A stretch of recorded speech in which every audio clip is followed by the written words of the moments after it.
आप देख रहे हैं आपका बाजार। मार्केट्स पे भी एक बार नजर डाल लेते हैं कि बाजार में जो गिरावट है वो अभी भी जारी है। 280-283 अंकों की गिरावट सेंसेक्स में देखने को मिले। निफ्टी भी करीब 1% नीचे है, 95 अंकों की गिरावट यहाँ पर देखने को मिले। हालांकि जो गिरावट है वो एक डिप लेती है, स्लाइटली पुल बैक आता है और फिर दोबारा गिरावट गहरा जाती है। सुबह से दो बार में ऐसा हो चुका है। अब दोबारा करीब 94-95 अंकों की गिरावट देखने को मिले, यानी कि लोअर लेवल से 10 से 12 अंक का एक पुल बैक जरूर है, लेकिन बहुत छोटा पुल बैक है। अभी भी गिरावट जो तेज़ ही देखने को मिल रही है बाजार में।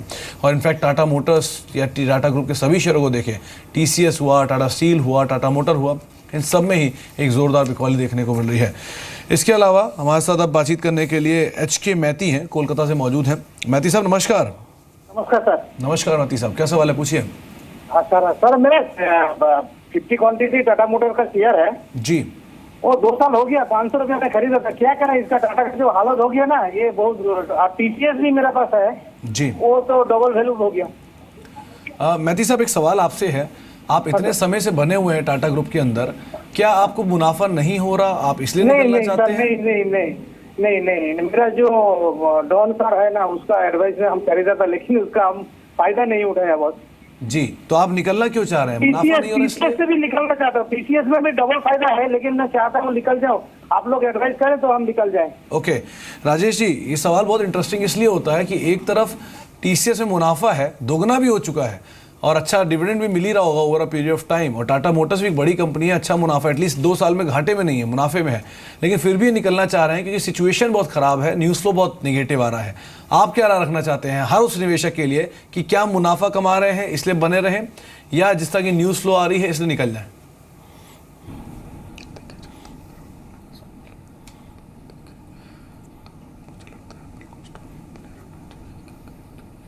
राजेश जी आप सुन पा रहे हैं?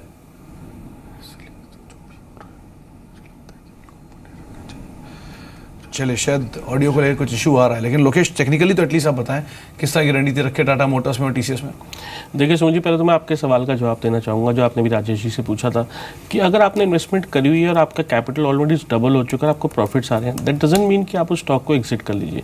Stocks like Tata motors, TCS, they are good stocks which have good fundamental values और इनका बिजनेस मॉडल भी बहुत अच्छा है।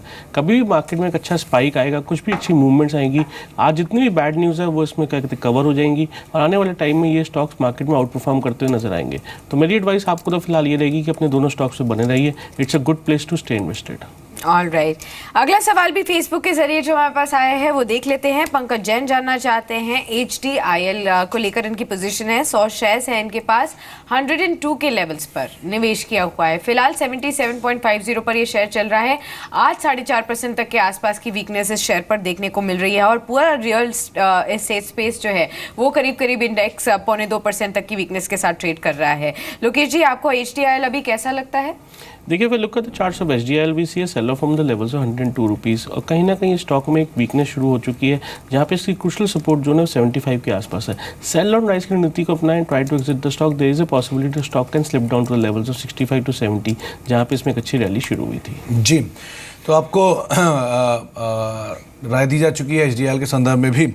राजेश, अभी थोड़े पहले एक सवाल टाटा मोटर्स पे था, वो सवाल आप कंटिन्यू कर रहे थे हम आपके साथ। सवाल ये था कि टाटा मोटर्स में इन्हें मुनाफा था और TCS में मुनाफा दोगुना हो चुका था, लेकिन वो निकलना चाह रहे थे क्योंकि न्यूज़ फ्लो काफ़ी ज़्यादा नेगेटिव है।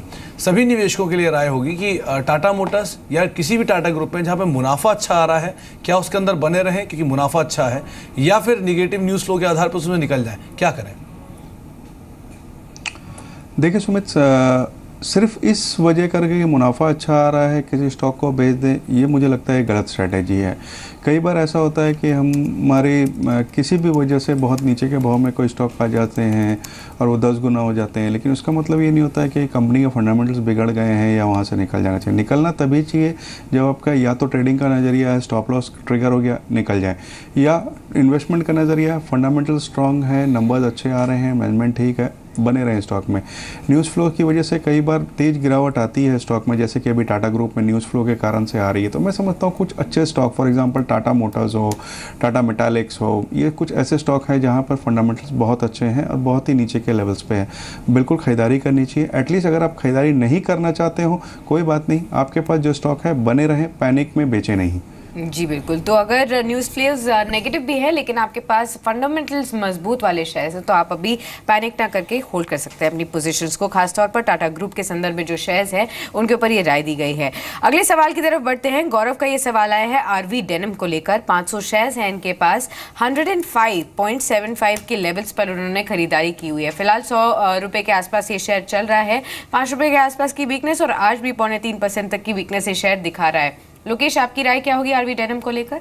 देखिए Sakshi, if look at the textile sector has given out performance, जहाँ पे सेंचुरी टेक्सटाइल को देखेंगे तो 1000 के ऊपर 1000 के लेवल्स को रीटेस्ट किया। उसी तरह आरवी डेनिम के चार्ट्स को स्टडी करते हैं, we see a bullish right shoulder formation on the monthly charts, जो इंडिकेट करता है the stock has a huge potential to touch the levels of 120 rupees. तो अपनी पोजीशन को होल्ड कर लीजिए, because of the current market conditions में थोड़ी वीकनेस देख रहे हैं। जी चलिए, इसके अलावा एक मोहम्मद सलमान का भी सवाल आया है। रादर हिमांशु का सवाल लेते हैं पहले। साउथ इंडियन बैंक को लेकर सवाल है। 1000 शेयर हैं और 22.75 के भाव पे खरीदारी है। राजेश, साउथ इंडियन बैंक 22 रुपये के भाव पे खरीदारी, 23.35 का मौजूदा स्तर, बहुत ज़्यादा मुनाफा नहीं है लेकिन फिर भी अच्छा मुनाफा है, ठीक ठाक है। 1000 शेयर हैं इनके पास, क्या करें?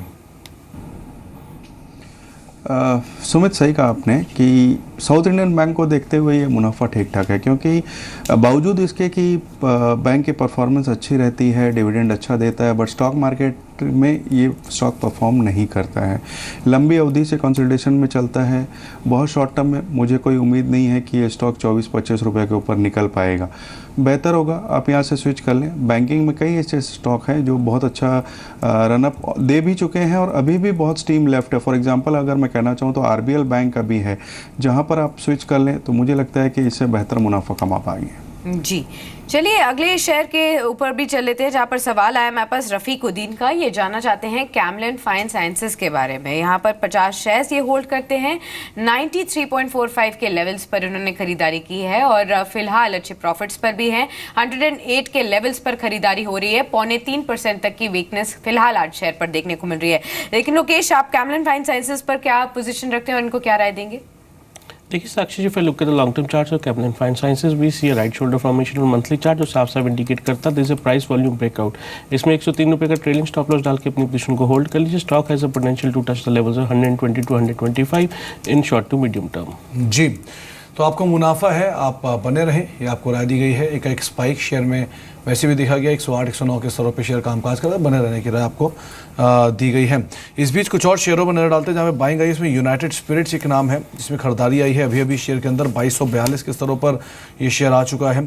और इसके अलावा टेक्सटाइल स्पेस से हिम्मत सिंह का सीडे, इसमें भी खरीदारी आई है। अब देख पाए यूनाइटेड स्पिरिट्स डे हाई पर है, 1% की बढ़त है। इसके अलावा हिम्मत सिंह का सीडे, टाटा पावर, टोरेंट पावर, दो ऐसे शेयर हैं जहां पर कुछ खरीदारी देखने को मिल रही है। हिम्मत सिंह का सीडे में भी करीब 5 रुपये के आसपास की बढ़त है, 2% की स्पाइक है। और टोरेंट पावर भी करीब 2% ऊपर आ चुका है और दिन के ऊपरी स्तरों पर कामकाज कर रहा है, हरे निशान में है। एक और दर्शक से बातचीत कर लेते हैं। अनूप हमारे साथ मौजूद हैं बातचीत करने के लिए। अनूप जी नमस्कार। हाँ जी नमस्कार। नमस्कार अनूप जी, क्या सवाल है आपका, पूछिए। मेरे 2 शेयर है मेरे पास। एक है गैब्रियल इंडिया, 500 शेयर है, 115 की फीस पे। ओके। और दूसरा है पीएनबी है मेरे पास, 200 शेयर, 125 की खरीद पे। तो मेरे दोनों में क्वेश्चन ये है कि क्या मुझे दोनों और खरीदने चाहिए? चलिए, नजरिया क्या रखते हैं आप दोनों में अनूप जी? हाँ जी। कितने समय के लिए आप निवेशित रहते हैं आमतौर पे? मैं आमतौर पे 5 से 10% का इन्वेस्टमेंट देखता हूँ। इंट्राडे भी हो जाता है, ट्रेडिंग कैसे भी कर लेता हूँ। बट अभी मुझे लग रहा है इन दोनों शेयर में थोड़ा सा दम है, तो मैं लॉन्ग टर्म के लिए भी रख सकता हूँ, 1-2 महीने के लिए। जी राजेश जी, इनका सवाल एक तो पीएनबी पर है, दूसरा गैब्रियल पर है। गैब्रियल में इन्हें मुनाफा है करीब 5 से 6 रुपये के आसपास का, और पीएनबी में भी 125 रुपये के भाव पे पोजीशन है इनकी। पीएनबी के नंबर्स भी आने हैं अगले हफ्ते, वेटेड है। आप क्या राय रखते हैं इन दोनों ही शेयरों को लेकर, क्या कर सकते हैं?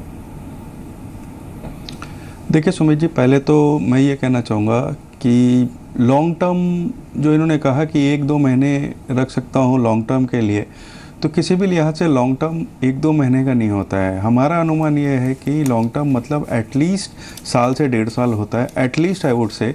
कई बार उससे भी ज़्यादा हो जाता है, तो वो थोड़ा सा मिसकॉन्सेप्शन है।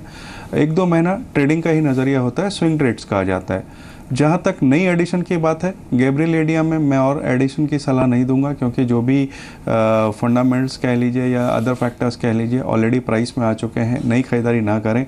पीएनबी में बिल्कुल खरीदारी कर सकते हैं, नतीजों पे अगर निराशा होती है, वहाँ एक गिरावट आती है, ऐड करें स्टॉक को, साल भर का नज़रिया रखें, बहुत अच्छे रनअप की उम्मीद की जा सकती है। जी बिल्कुल। तो चलिए, गैब्रियल में तो फ्रेश एडिशन नहीं, लेकिन पीएनबी में आप ज़रूर खरीदारी कर सकते हैं। जैसे ही आपको मौका मिले और कोई और डिप मिले, ज़रूर यहाँ पर आप फ्रेश एडिशन कर सकते हैं। राजेश जी, बहुत बहुत शुक्रिया आपका हमारे साथ इस शो में मौजूद रहने का। लोकेश, आपका भी बहुत बहुत शुक्रिया सभी क्वेरीज को एड्रेस करने का।